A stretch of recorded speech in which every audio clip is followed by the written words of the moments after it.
बच्चों, मैं आज आपके सामने फिर एक न्यू लेक्चर लेके आया हूँ। जहाँ तक हमने पढ़ा था आज मैं उससे आगे पढ़ूंगा। और आज का हमारा टॉपिक है Coulomb's law in vector form and direction of force in Coulomb's law. कि कूलम्ब्स लॉ का सदिश निरूपण हम कैसे कर सकते हैं, और हम एट लास्ट देखेंगे कि कूलम्ब्स में जो बल लगता है, कूलम्ब्स के फोर्स जो हैं उसकी डायरेक्शन क्या होगी। बच्चों, कूलम्ब्स लॉ में हमने देखा कि दो चार्ज यानी दो आवेश यदि हवा में रखे हों और उनके बीच की दूरी r हो और आवेश हमारे स्थिर हो और छोटे आवेश हो, बिंदुवत आवेश हो, तो उनके बीच जो बल लगता है वह F बराबर k q1 into Q2 by r square के बराबर होता है, जहां k क्या होता है 1/4 पाई साइलन और जिसकी वैल्यूज होती है 9 इंटू 10⁹ एंड यूनिट उसकी क्या होती है न्यूटन मीटर स्क्वायर पर कूलम स्क्वायर। बच्चों, हम देखेंगे कि कूलम लॉ को हम वेक्टर के रूप में कैसे निरूपित कर सकते हैं, कि कूलम्ब्स के नियम को यदि वेक्टर के रूप में दिखाना हो तो हम कैसे दिखा सकते हैं। चलिए बच्चों, मैं देखता हूं। सबसे पहले चूंकि इसे वेक्टर का स्वरूप हमें देना है तो हमें आवेश को किसी एक निश्चित कोऑर्डिनेट पर लेना पड़ेगा। आवेश का एक निश्चित सदिश यानी स्थिति सदिश के रूप में आवेश की स्थिति को व्यक्त करना पड़ेगा। जब हम आवेशों की स्थिति को स्थिति सदिश के रूप में व्यक्त करेंगे तो खुद ब खुद वो एक्सप्रेशन जो हमें चाहिए वो हमें निकलता हुआ नजर आएगा। चलिए बच्चों, देखते हैं। हम क्या करते हैं, एक कोऑर्डिनेट लेते हैं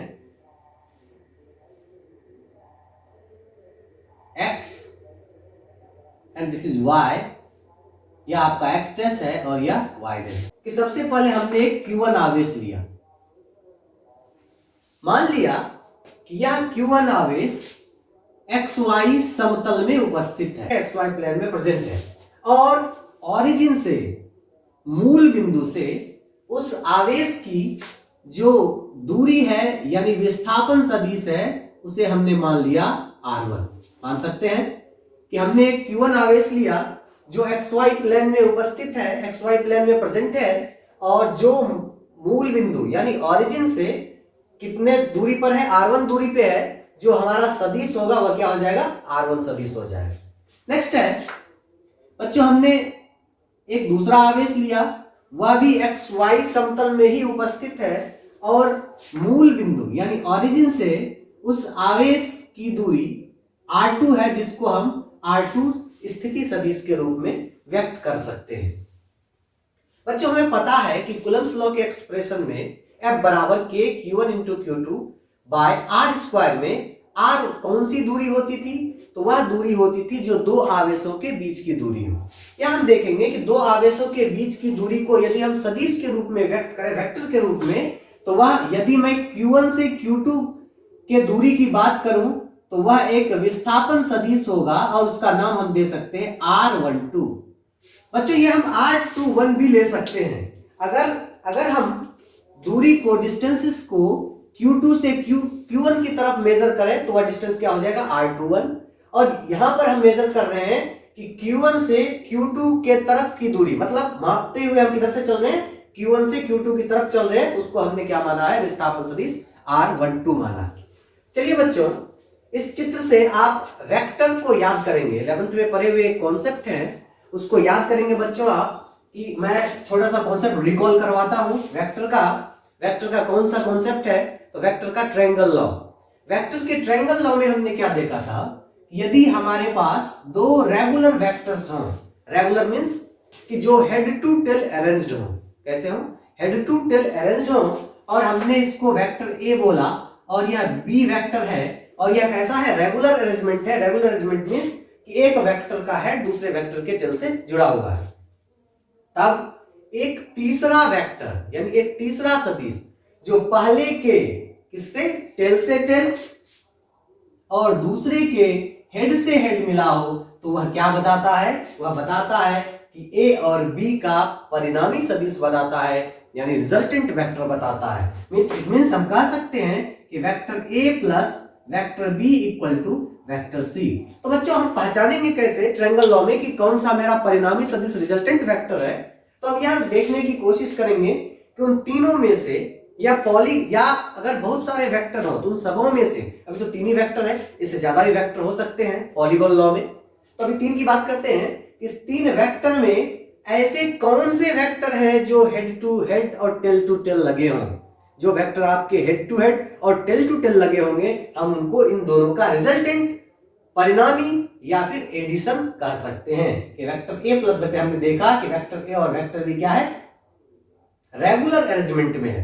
वेक्टर ए और वेक्टर बी क्या है, रेगुलर अरेंजमेंट में है, मतलब हेड टू टेल है। लेकिन वेक्टर सी क्या है, हेड से हेड और टेल से टेल जुड़ा हुआ है, तो हमने वेक्टर ए और वेक्टर बी को एडिशन करके क्या लिख दिया, वेक्टर सी लिख दिया। ठीक इसी प्रकार इसको क्या कहते हैं बच्चों, याद रखेंगे, यह आपका है 11th का कॉन्सेप्ट है, triangle law of vector addition. क्या कहते हैं बच्चों, triangle law of vector addition. बच्चों अगर मैं गौर करूं, अगर मैं सेम कॉन्सेप्ट को यहां पर अप्लाई करूं, तो हमें एक ट्रायंगल दिखाई पड़ रहा है, बिल्कुल दिखाई पड़ रहा है, एक ट्रायंगल दिखाई पड़ रहा है जिसमें 3 वेक्टर्स हैं, एक r1 वेक्टर है, एक r2 वेक्टर है और एक r12 वेक्टर है। ठीक है बच्चों, आप जब गौर से देखेंगे तो हमारा r1 vector and r12 vector वह एक रेगुलर अरेंजमेंट है। रेगुलर अरेंजमेंट मींस, फिर मैं बता रहा हूं कि वह 2 वेक्टर्स क्या है, आपस में हेड टू टेल अरेंज्ड हैं, कि वेक्टर r1 का हेड वेक्टर r12 के टेल से मिला हुआ है। ठीक है, और r2 जो वेक्टर है उसका टेल r1 के टेल से और r12 के हेड से मिला हुआ है। इट मींस हम यह कंक्लूजन निकाल सकते हैं कि हमारा यह जो r2 वेक्टर है वह इन दोनों का क्या है, रिजल्टेंट वेक्टर है। क्या है, रिजल्टेंट वेक्टर है, मतलब कि r1 वेक्टर और r12 वेक्टर को हमने जोड़ा तो हमें क्या मिलेगा, r2 वेक्टर मिलेगा। ठीक है बच्चों, मैं इसको एक्सप्रेशन में इस जैसे हमने जिस कॉन्सेप्ट को हमने सीखा उस कॉन्सेप्ट को हम डायरेक्टली बोर्ड पर नोट डाउन या अपनी कॉपी पर नोट डाउन कर सकते हैं। कैसे कर सकते हैं, सदिश के त्रिभुज नियम, यानी इसको इंग्लिश में लिख सकते हैं ट्रायंगल लॉ, सदिश के त्रिभुज नियम से क्या कर सकते हैं, हम लिख सकते हैं r1 vector plus r12 vector is equal to r2 vector. यहां तक सही है बच्चों। नेक्स्ट बच्चों, कि एक्चुअली कूलम्ब्स के एक्सप्रेशन में हमें इन 3 में से r1 भी एक दूरी है, स्थिति सदिश है, r2 भी एक दूरी है, स्थिति सदिश है, r12 भी क्या है, विस्थापन सदिश है q1 और q2 के बीच। तो हमें कूलम्ब के एक्सप्रेशन में क्या रखना रहता है, तो हमें कूलम्ब के एक्सप्रेशन में आवेशों के बीच की दूरी को रखना रहता है। मतलब क्या रखना रहता है, q1 और q2 के जो बीच की दूरी है, और वह क्या है, r12 वेक्टर है। तो यहां से हम बच्चों निकाल सकते हैं किसकी वैल्यू, r12 वेक्टर की वैल्यू वह हमारी क्या आ रही है, r2 vector minus r1 vector. It means कि मेरा जो विस्थापन सदिश है किसके किसके बीच, दोनों आवेशों के बीच, वह क्या है, एक r12 वेक्टर है, जिसको हम r12 वेक्टर से डिनोट किया है, जिसकी वैल्यूज क्या होगी, r2 vector minus r1 vector. अब आते हैं बच्चों कि कूलम्ब के एक्सप्रेशन पे जो हमने पहले पढ़ रखा है, हम लिख सकते हैं अकॉर्डिंग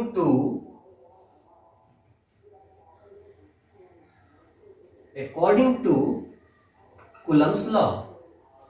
कूलम्ब्स लॉ के अकॉर्डिंग हम जानते हैं कि F क्या है बच्चों, दोनों आवेशों के बीच लगने वाला अट्रैक्शन या रिपल्सन फोर्स, आकर्षण या प्रतिकर्षण बल, जो क्या होता है, वह होता है K Q1 into Q2 bye, अगर इसके मैग्नीट्यूड की बात करें तो हम लिख सकते हैं इसका मैग्नीट्यूड क्या होता है, आपको पता है, वह r12, और हम मॉड लगाते हैं तो क्या बन जाता है, मैग्नीट्यूड बन जाता है बच्चों। जैसा कि 11th के कॉन्सेप्ट में हमने आपको बताया है, किसी वेक्टर को रिप्रेजेंट करने के लिए, किसी वेक्टर के मैग्नीट्यूड को रिप्रेजेंट करने के लिए हम उस वेक्टर पर क्या लगा देते हैं, मॉड लगा देते हैं। बच्चों ये तो हमारा कूलम्ब का एक्सप्रेशन है वेक्टर के रूप में।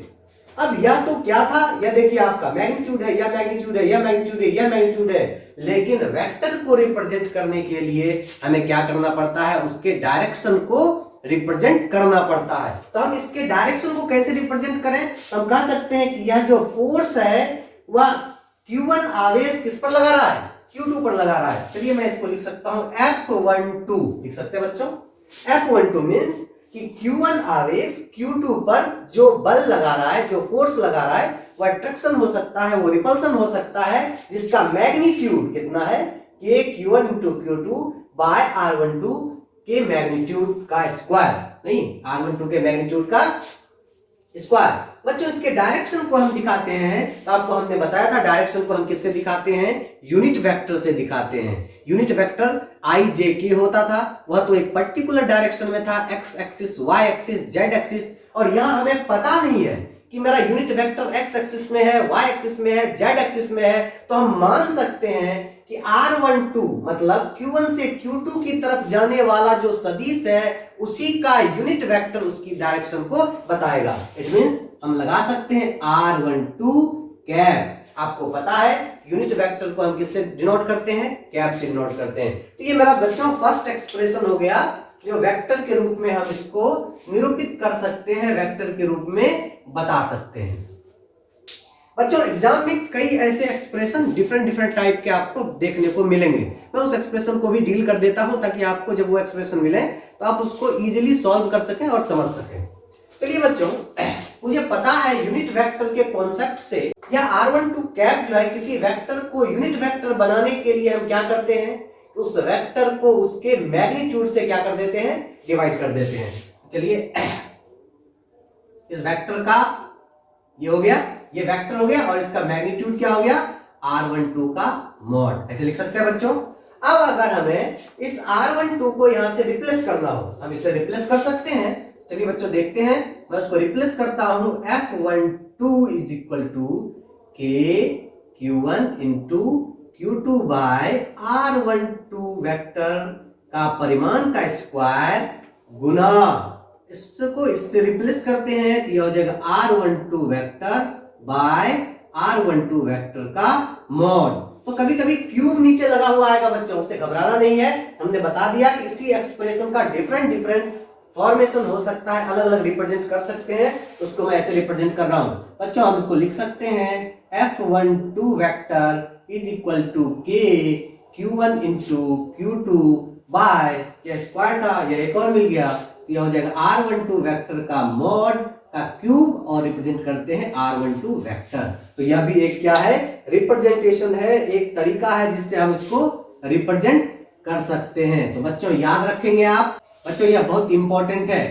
फंसाने के लिए आपको ऐसे ही एक्सप्रेशंस मिलेंगे, आपको क्यों लगेगा आप उसको गलत समझ लेंगे। तो आप याद रखेंगे, यदि कूलम के एक्सप्रेशन में यदि नीचे वाले पार्ट में यानी डिस्टेंसेस में यानी क्यूब लगा हुआ है, तब हम उसके डायरेक्शन को उसके वेक्टर के रूप में रिप्रेजेंट करते हैं, और यदि स्क्वायर लगाएंगे तो उसके डायरेक्शन को हम यूनिट वेक्टर से रिप्रेजेंट करते हैं। बच्चों हमने देखा कि हम कूलम्स लॉ को किस प्रकार वेक्टर के रूप में निरूपित कर सकते हैं, रिप्रेजेंट कर सकते हैं। ये उसका फर्स्ट रिप्रेजेंटेशन था, या उसका सेकंड रिप्रेजेंटेशन है। अब एक बात यदि सोचो बच्चों कि मैं इसी में रफ कर रहा हूं, आप इस बात को समझ लेना कि यदि हमने Q1 और Q2 के बीच, अभी तो हमने क्या निकाला, यह F12 क्या था, यह था Q1 के द्वारा Q2 पर लगने वाला बल। क्या था कि Q1 के द्वारा Q2 पर लगने वाला बल। यदि हमें Q2 के द्वारा Q1 पर लगने वाला बल निकालना हो तो हम क्या कर सकते हैं कि हम इस डिस्टेंस को एक्चुअली कहां से मेजर करेंगे,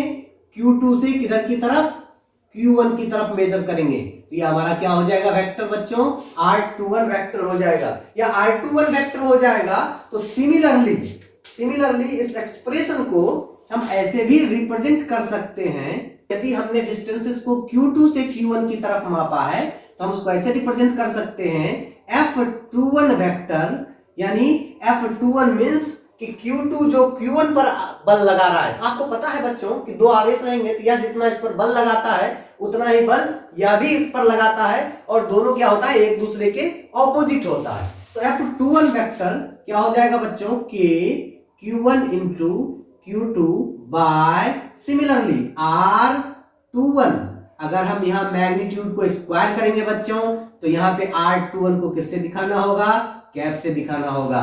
एंड बच्चों यदि F21 को नेक्स्ट एक्सप्रेशन में नीचे में क्यूब करके दिखाएंगे तब कैसे दिखाएंगे बच्चों, R21 वेक्टर क्यूब, और यहाँ पर हमें क्या दिखाना पड़ेगा, वेक्टर के रूप में इसके डायरेक्शन को रिप्रेजेंट करना पड़ेगा। एक बात नोट पॉइंट, आप इसको नोटेड डाउन कर सकते हैं। क्या नोट कर सकते हैं कि आप इन दोनों के बल में जब कंपेयर करेंगे F21 और F12, तो आप गौर से देखेंगे कि F12 यानी यह जो इस पर बल लगा रहा है, देखिए अगर यह धन आवेश है, यह भी धन आवेश है, तो यह इसको क्या करेगा, इधर की ओर धक्का देगा, नहीं देगा F12।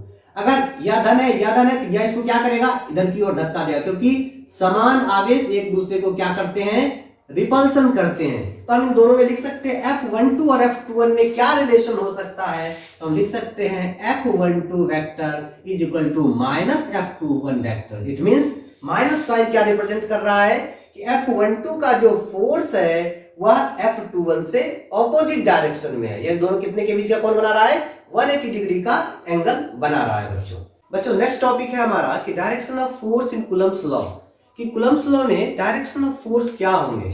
एक आवेश दूसरी आवेश पर जब बल लगाएगा तो उसकी दिशा क्या होगी, क्योंकि हमें पता है कि बल एक सदिश राशि है, तो इसको डायरेक्शन को दिखाना उतना ही इंपॉर्टेंट हो जाता है जितना हम चर्चा इसके मैग्नीट्यूड के बारे में कर रहे होते हैं। फर्स्ट पॉइंट में हम यह लिख सकते हैं क्या कि अगर आवेश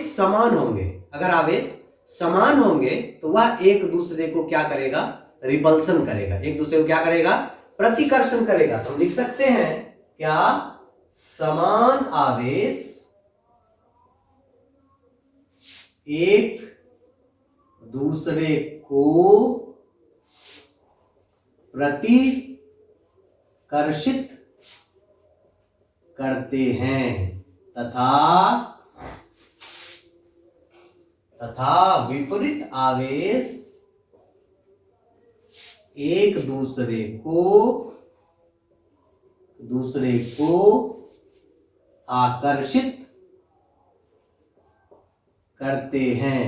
इंग्लिश में बच्चों हम लिख सकते हैं इसी बात को, इंग्लिश वाले बच्चों भी नोट डाउन कर सकते हैं क्या, same charges repel each other and opposite charges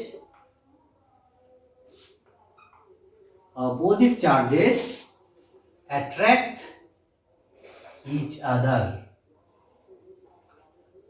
बच्चों यह तो हमारा फर्स्ट था, जिससे कि हमने ये समझा कि अगर दो आवेश होंगे तो बल की प्रकृति क्या होगी, नेचर ऑफ द फोर्स क्या होगा। ये क्या था, नेचर ऑफ द फोर्स था। फर्स्ट क्या था बच्चों, यह आपका था फर्स्ट नंबर, इसको हम क्या देखते हैं, नेचर ऑफ फोर्स, यानी बल की प्रकृति क्या होगी।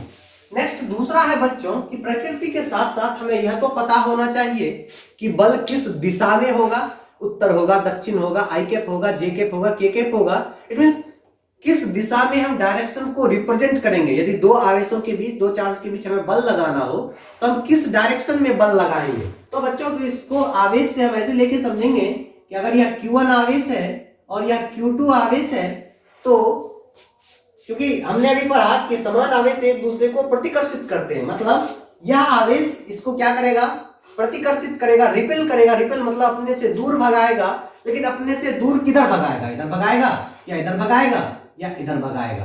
तो ये दोनों क्या हो जाएगा, गलत। किधर भगाता है उसको किधर रिपेल करेगा, किधर दूर भेजेगा, तो उस लाइन में दूर भेजेगा, याद रखेंगे, उस लाइन में दूर भेजेगा जो लाइन इन दोनों आवेशों को आपस में जोड़ती हो। मतलब इन दोनों आवेशों को कौन सी लाइन जोड़ती है, रेखा या लाइन जोड़ती है, इस लाइन में वह क्या करेगा, उसको रिपेल करेगा। बच्चों क्या करेगा, रिपेल करेगा।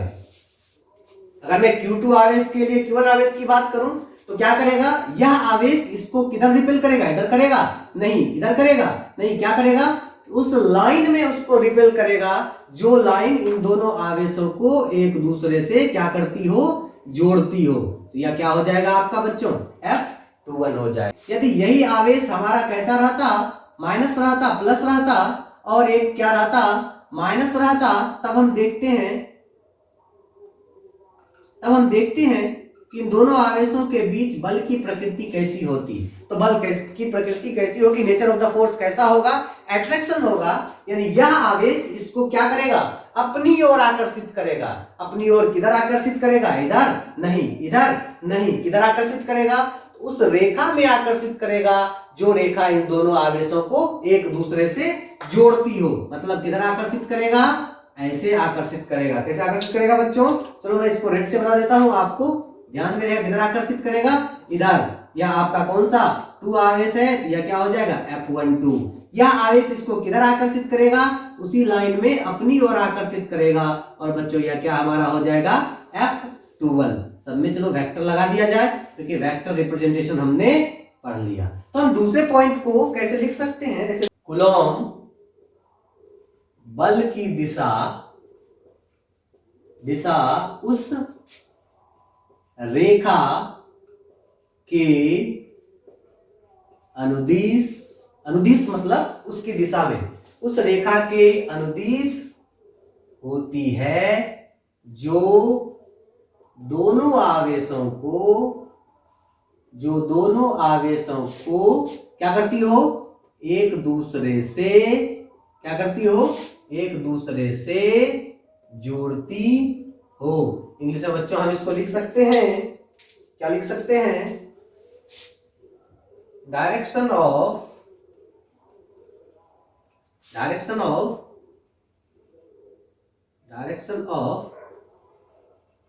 Coulombic force is in the line which connect both the charges, कि उस लाइन में होती है जो लाइन दोनों आवेशों को एक दूसरे से जोड़ती हो। बच्चों अभी तक हमने जो पढ़ा मैं उसको एक बार रिकैप करवा देता हूं आपको, कि हमने सबसे पहले इलेक्ट्रोस्टैटिक्स के बारे में पढ़ा, फिर आवेशों के बारे में जाना, उसकी प्रॉपर्टीज को जानी, फिर हमने देखा कि कूलम्ब लॉ किसको कहते हैं, कूलम्ब्स लॉ के एक्सप्रेशंस कैसे डिराइव होते हैं। उसके बाद हमने देखा कि कूलम्ब लॉ को वेक्टर से कैसे निरूपित किया जाता है, कैसे रिप्रेजेंट किया जाता है। और एट लास्ट हमने देखा आज के लेक्चर में कि कूलम्ब लॉ में लगने वाला बल, उसकी दिशा क्या होती है, डायरेक्शन ऑफ फोर्स क्या होता है, इस बात को हमने जाना। बच्चों मैं आपके फीडबैक के लिए इंतजार करता रहता हूं। आप अवश्य ही अपना फीडबैक डालें, क्या सही लगा, क्या गलत लगा। आपको और भी किसी चीज की जरूरत हो पढ़ाई के मद्देनजर तो आप अवश्य ही हमें कमेंट करें, हमें ईमेल करें, और हमारे वेबसाइट पर जाके वहां सर्च करें, वहां आपको सारे नोट्स अवेलेबल हो जाएंगे। थैंक यू बच्चों।